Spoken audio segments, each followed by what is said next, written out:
골로새서 1장 13절에서 아버지께서 우리를 암흑의 권세에서 건져내셔서 자기의 사랑하는 아들의 나라로 옮기셨다라고 선언하고 계시죠. 암흑의 권세에서 아들의 나라로 옮겨졌다라는 말은 달리 말하면 주인이 바뀌었다는 것이죠. 우리의 주인이 사단이었다가 하나님으로 바뀌었다는 것이죠. 또 신분이 바뀌었다는 것입니다. 우리의 신분이 노예였다가 자녀로 바뀌었다는 것이죠. 또 하나는 성향이 바뀌었다는 것입니다. 사망의 종로를 타던 그러한 성향이 생명의 능력으로 그 성향이 바뀌게 되었다. 이처럼 주인이 바뀌고 신분이 바뀌고 성향이 바뀐 사람을 아들의 나라에 속한 하나님의 자녀다. 이렇게 부르고 있습니다. 그래서 오늘 12절 13절에서는 이렇게 권면합니다. 그러므로 여러분은 하나님의 택하심을 입은 사랑받는 거룩한 사람답게 옷 입으십시오. 주님께서 여러분을 용서하신 것과 같이 여러분도 행하십시오. 사도 바울께서는 12절에 답게라는 말을 쓰고 13절에는 같이라는 말을 쓰고 있죠. 우리가 하나님의 택하심을 입은 사랑받는 거룩한 사람으로서 하나님의 그러한 은혜와 또 긍휼하심을 덧입었는데 그런 사람답게 그리스도께서 우리에게 행하신 것 같이 거룩함을 이루어 가십시오. 말하자면 성화의 핵심 원리를 한마디로 표현하면 답게와 가치의 원리라고 표현할 수 있을 겁니다. 그리스도인들은 하나님의 선택을 입은 사랑받는 거룩한 사람답게 주님께서 여러분에게 하신 것과 같이 답게 같이 사는 성도들이라 이렇게 표현할 수 있겠죠. 그렇다면 답게와 가치의 원리는 우리는 어떤 영역에서 살아야 하는가? 답게 가치의 원리를 실천해야 할 영역이 어디인가? 오늘 우리가 읽은 본문에서는 4가지 영역을 말하고 이어지는 내일 본문에서는 나머지 5번째 영역을 말씀하고 있습니다. 첫 번째 영역은 개인의 인격과 성품에서 답게 가치의 원리를 실천하라. 이렇게 말씀하고 있는 것을 우리가 어제 본문과 오늘 본문에 이어서 말씀하고 있죠. 옛사람의 성품과 그 행위를 벗어버리고 새사람의 성품과 그 행위를 옷 입으라. 이렇게 말씀했죠. 그래서 벗어버려야 할 것을 5절에서는 음행, 더러움, 정욕, 악한 욕망, 탐욕을 죽이라 말했고요. 8절에서는 분노, 악의, 회방, 또 여러분의 입에서 나오는 부끄러운 말을 버리라 말씀하셨죠. 그리고 9절에서는 서로 거짓말을 하지 마십시오. 이러한 것들을 벗어버려야 할 것이라 말씀했죠. 그리고 입어야 할 것들 12절에 보면은 동정심, 친절함, 겸손함, 온유함, 오래 참음을 옷 입듯이 입으라 라고 말씀하고요. 13절은 불평할 일이 있더라도 서로 용납해주고 서로 용서하여 주십시오. 14절에서는 거기에 사랑을 더하십시오. 15절에서는 14절에서는 사랑을 더하십시오. 이렇게 말씀하고 있어요. 그러니까 이러한 것들은 그 성품과 그리고 개인의 인격과 관련된 영역에서 하나님의 사랑받는 거룩한 사람답게 주님께서 우리에게 행하신 것과 같이 실천해야 한다. 이렇게 말씀하고 있는 것이죠. 그리고 3장 15절부터 17절은 두 번째 영역으로 교회 생활에서 답게와 가치의 원리를 실천하라 권면합니다. 15절을 보시면 그리스도의 평화가 여러분의 마음을 지배하게 하십시오. 이 평화를 누리도록 여러분은 부르심을 받아 한 몸이 되었습니다. 또 여러분은 감사하는 사람이 되십시오. 한 몸이 되었다라는 것은 교회의 부르심을 말하는 것이죠. 그래서 교회 생활에 있어서 가장 핵심적인 교회를 움직이는 힘이자 또 교회가 부름받은 목적이 그리스도의 평화다. 그리스도의 평강이요 샬롬이다. 이렇게 말하고 있습니다. 그리고 16절에서는 그리스도의 말씀이 여러분 가운데 풍성히 살아있게 하십시오. 그리스도의 교회, 그리스도의 평강이 교회를 움직이는 동력이 되고 또 교회가 부름받은 목적이 평강을 확대하는 것인데 그 평강을 확대하고 누리기 위해서 가장 근본적인 필요한 것이 무엇인가? 그리스도의 말씀이다라는 것이죠. 그리스도의 말씀이 우리 가운데 풍성히 살아 있어야 한다. 그렇게 하십시오라고 하면서 이를 위해서 온갖 지혜로 서로 가르치고 권고하기를 힘쓰고 또 감사한 마음으로 시나 찬미나 신령한 노래로 하나님께 마음을 다해 찬양하고 예배하는 것을 힘쓰라라고 권면하고 있죠.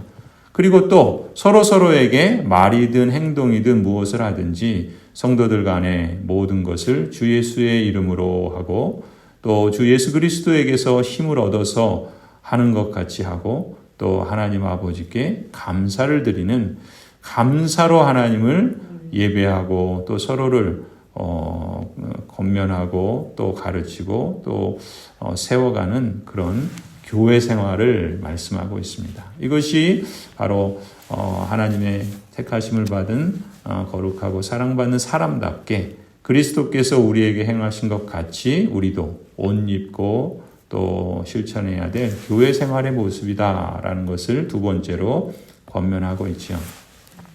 그리고 세 번째는 가정생활을 말씀하고 있습니다. 18절에서 21절이죠. 이 가정생활의 그 말씀을 우리가 보면은 이 부부 사이에서의 그 핵심 가치 또 부모 자식 간의 핵심 가치가 무엇인가라는 것을 우리에게 다시 한번 확인시켜 줍니다. 아내되니 여러분 남편에게 순종하십시오. 이것이 주님 안에서 합당한 일입니다. 남편되니 여러분 아내를 사랑하십시오. 아내를 모질게 대하지 마십시오. 이 순종과 사랑이 부부 사이의 핵심 가치다. 이것이 하나님의 택하심을 입은 거룩하고 사랑받는 사람답게 행하는 모습이다라고 말씀하고 있죠. 또 자녀되니 여러분 모든 일에 부모에게 복종하십시오. 이것이 주님을 기쁘게 해드리는 일입니다.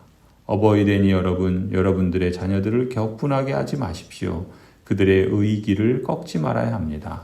말하자면 복종과 또 주의 교훈과 말씀으로 양육하는 것, 격분하지 않게 하는 것, 이것이 부모 자식 간의 핵심 가치다라고 말씀하면서 이것이 주님께서 우리에게 행한 것 같이 우리도 행해야 할 모습이다라는 것으로 가정생활의 그 영역을 말씀하고 있죠.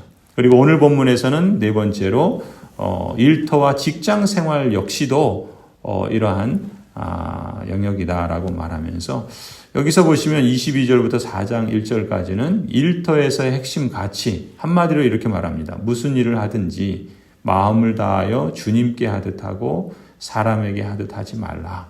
22절부터 이렇게 말하죠. 종으로 있는 이 여러분 모든 일에 육신의 주인에게 복종하십시오. 사람을 기쁘게 하는 자처럼 눈가림으로 하지 말고 주님을 두려워하면서 성실한 마음으로 하십시오. 무슨 일을 하든지 사람에게 하듯이 하지 말고 주님께 하듯이 진심으로 하십시오. 여러분은 주님께 유산을 상으로 받는다는 사실을 기억하십시오. 여러분이 섬기는 분은 주 예수 그리스도이십니다. 불의를 행하는 사람은 자기가 행한 불의의 대가를 받을 것입니다. 거기에는 사람을 보고 차별을 하는 일이 없습니다. 주인되니 여러분 정당하고 공정하게 종들을 대우하십시오. 여러분도 하늘의 주인을 모시고 있다는 사실을 아시기 바랍니다. 말하자면 노사관계에서 있어서 또 그 당시에는 주종관계에 있어서 말하자면 일터와 또 직장에서 삶의 그 자리에서 살아가는 것이 바로 답계와 또 가치의 원리를 실천하는 것이다. 이렇게 말씀하고 있고요. 그 다섯 번째 그 내일 본문에서는 이제 사회생활에 대해서 말합니다. 그건 내일 보면은 좋을 것 같고요.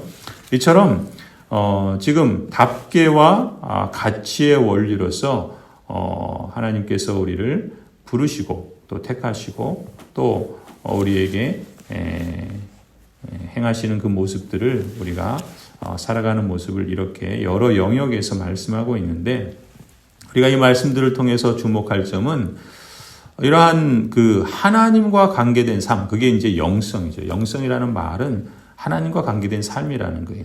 그렇게 보면은 지금 사도 바울께서는 또 성경이 가르치는 바는 이원론적인 영성, 달리 말하면 한쪽으로 치우친 영성을 벗어버리라. 이렇게 말씀하고 있는 거예요. 한쪽으로 치우친 영성이라는 것은 그리스 철학과 이 영지주의 영향인데 어떤 건 거룩하고 어떤 건 속되다. 아예 이렇게 그냥 두 가지를 나눠버린 거예요.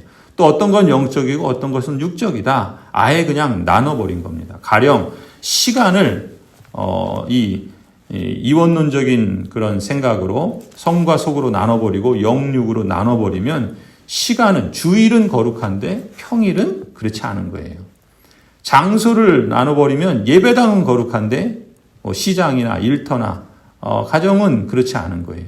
또 일로 보면은 성직자는 거룩한데 그냥 평신도는 그냥 세상 일이라 하는 사람들이라 이렇게 보는 거죠. 그리고 기도하는 거는 눈 감고 말하는 거죠. 그거는 영적인 것인데 눈 뜨고 말하는 것, 언어 생활은 그건 그냥 함부로 해도 되는 것처럼 이렇게 속된 것으로 볼 수도 있다는 거예요. 그런 점에서 보면은 이것은 한쪽으로 치우친 영성이죠. 사실 성경이 가르치는 바, 오늘 우리의 그 말씀이 우리에게 일러주는 바에 의하면 눈 감은 영성, 기도하는 것이나 눈 뜬 영성, 말하는 것이나 모두가 다 영적인 것이요 하나님과 관계된 것이다. 또 주일이 거룩한 것처럼 평일도 거룩한 날이고 예배당이 거룩한 것처럼 시장과 일터도 거룩한 장소고 또 성직자가 거룩한 직분인 것처럼 세상에서 내가 행하는 일도 거룩한 삶의 현장이 되어야 된다. 이것을 우리에게 말씀하고 있는 것이죠. 한마디로 말하면 성경은 우리에게 균형 잡힌 영성의 옷을 입으라 라고 말씀하고 있는 겁니다. 영어로 표현하면 하나님께 예배하는 것도 서비스예요. 그런데 일상에서 수고하는 것도 서비스입니다. 다 서비스예요. 그러니까 다 예배라는 것입니다. 그래서 신앙생활 그리고 생활신앙 이런 말을 우리가 쓰는 것 아니겠습니까? 사랑의 이중계명도 그래요. 하나님을 사랑하고 이웃을 사랑한다라는 건 뭡니까?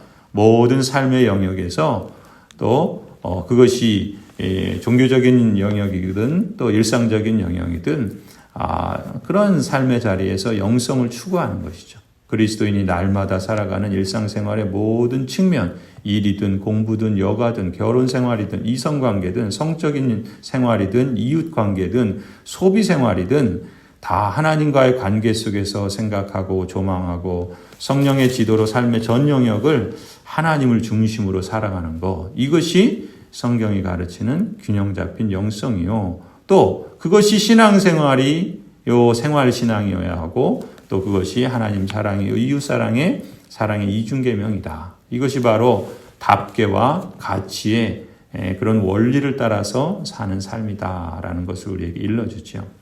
성도 여러분, 이 가치와 답계의 원리를 우리가 기억했으면 좋겠습니다. 그리스도인들은 하나님의 선택을 입은 사랑받는 거룩한 사람답게 주님께서 여러분에게 하신 것과 같이 답게 같이 사는 그러한 성도들임을 우리가 잊지 마십시다. 우리가 비록 이 세상에 살아가고 있지만 우리는 이 세상에 속하지 않은 사람들 아닙니까? 같은 옷을 입고 같은 음식을 먹어도 우리는 이 세상 사람들과는 다른 사람들입니다. 이 세상에서 구별된 거룩한 사람이고 그 거룩함으로 하늘과 땅을 연결하는 사람들이죠.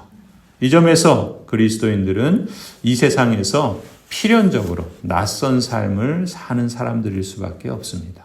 세상이 볼 때 그리스도인은 그리스도인답게 주께서 우리에게 행하신 것 같이 산다면 낯설게밖에 볼 수 없겠지요. 바로 이 같은 하나님 나라의 성도라는 그런 정체성에 대한 인식, 또 아들의 나라의 시민이라는 이러한 사명에 대한 인식이 늘 우리에게 확인되고 늘 있어야 할 줄로 믿습니다. 날마다 그 옷을 입어야 하겠습니다. 답게 같이 사랑받는 거룩한 사람답게 주님께서 우리에게 해주시는 것 같이 이렇게 해야 구원받기 때문이 아니라 구원받은 자이기 때문에 감사함으로 이렇게 행하는 것이죠. 그것이 성도의 특권이고 영광이고 또 기쁨이라고 믿습니다.